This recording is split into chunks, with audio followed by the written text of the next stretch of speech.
Welcome back to Mellifluous English. Today, we're exploring one of the darkest and most fascinating chapters in early American history, the Salem Witch Trials. In this video, you'll discover how fear and paranoia turned an entire community against itself, and how the tragedy finally came to an end. To help you get the most out of this story, we'll start with a vocabulary breakdown featuring 12 key words to boost your English. After that, we'll dive right into the story. This lesson is designed for intermediate B1 learners.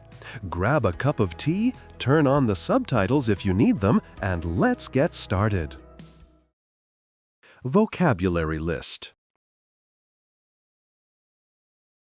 Spectral, relating to or resembling a ghost, spirit, or phantom.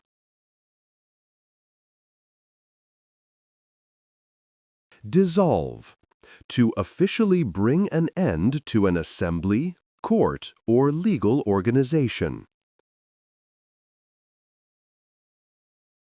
Hysteria, exaggerated or uncontrollable emotion or excitement among a group of people.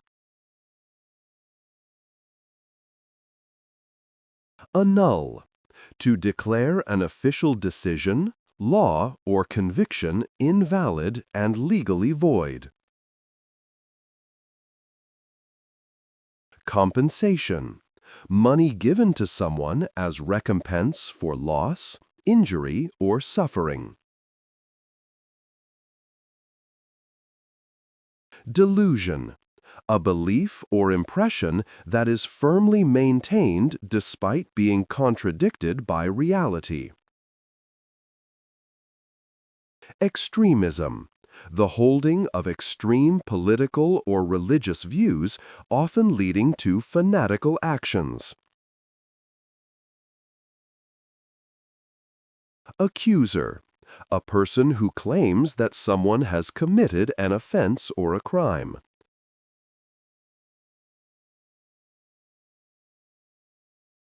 Collapse, to suddenly fall apart, break down, or lose force and effectiveness completely.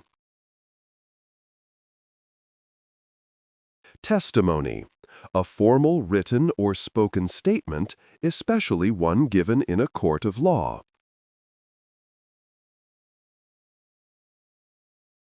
Conviction, a formal declaration that someone is guilty of a criminal offense made by a verdict.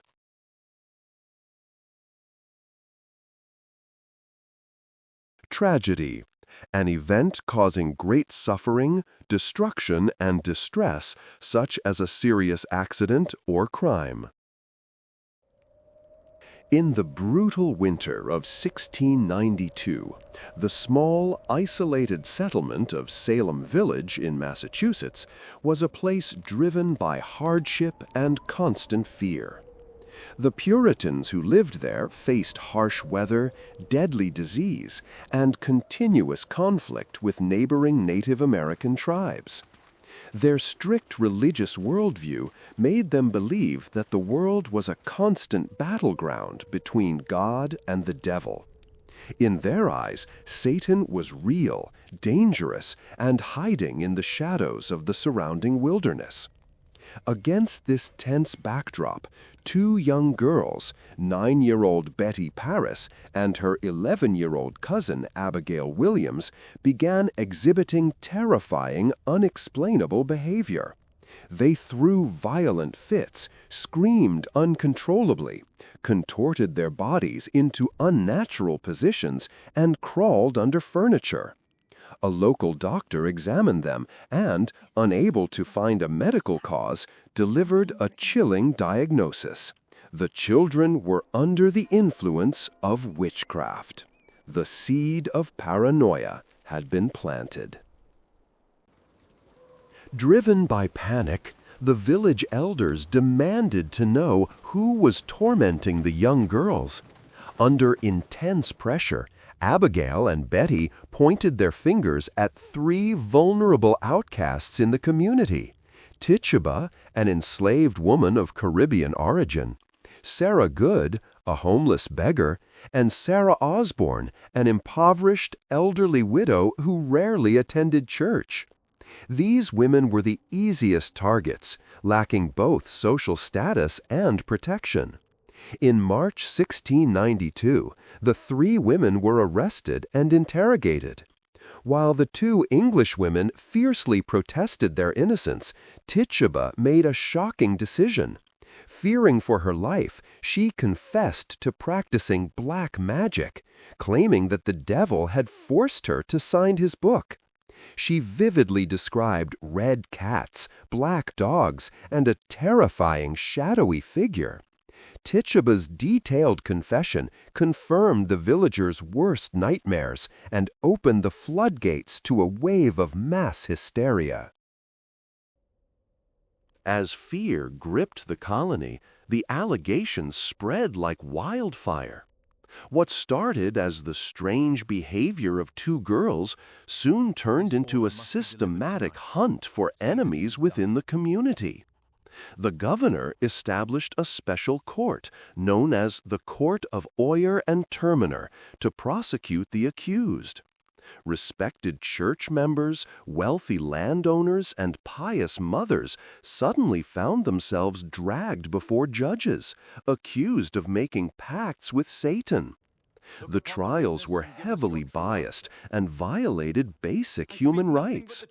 The court accepted a dangerous form of evidence known as spectral evidence. The afflicted girls claimed they could see the invisible spirits or specters of the accused attacking them in the courtroom. Whenever an accused person spoke, the girls would fall to the floor, weeping and screaming in agony. It was impossible for the defendants to prove their innocence, as no one else could see the alleged phantoms.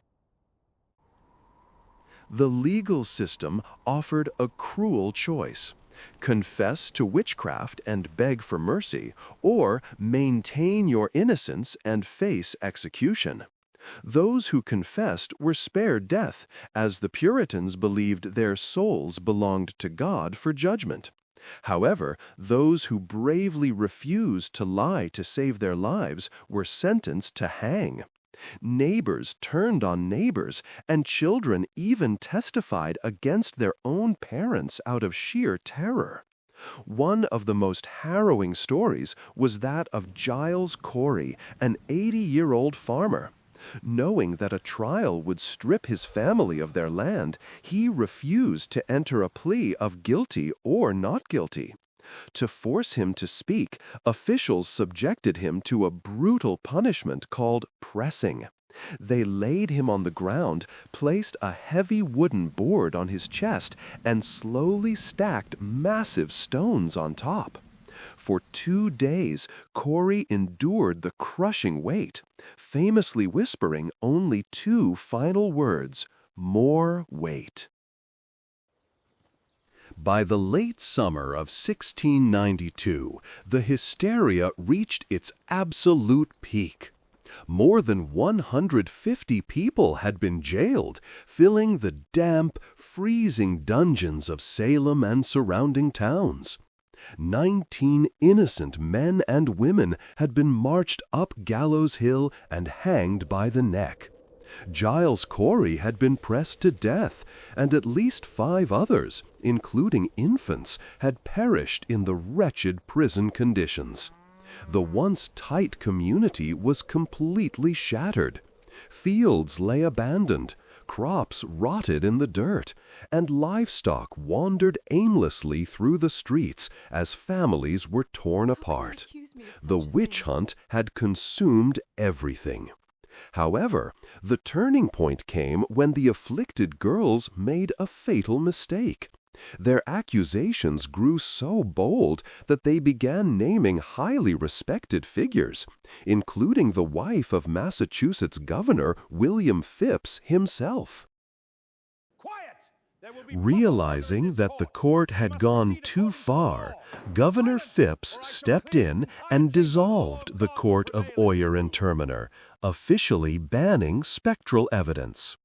Without the hysterical testimony of the girls, the remaining cases quickly collapsed. By early 1693, the prisoners were released, bringing an end to the darkest chapter in early American history. Years later, the colony officially recognized the tragedy. The court annulled the convictions, and financial compensation was paid to the victims' families. Several judges and accusers, including Ann Putnam, made public apologies, admitting they had been deceived by delusion and fear.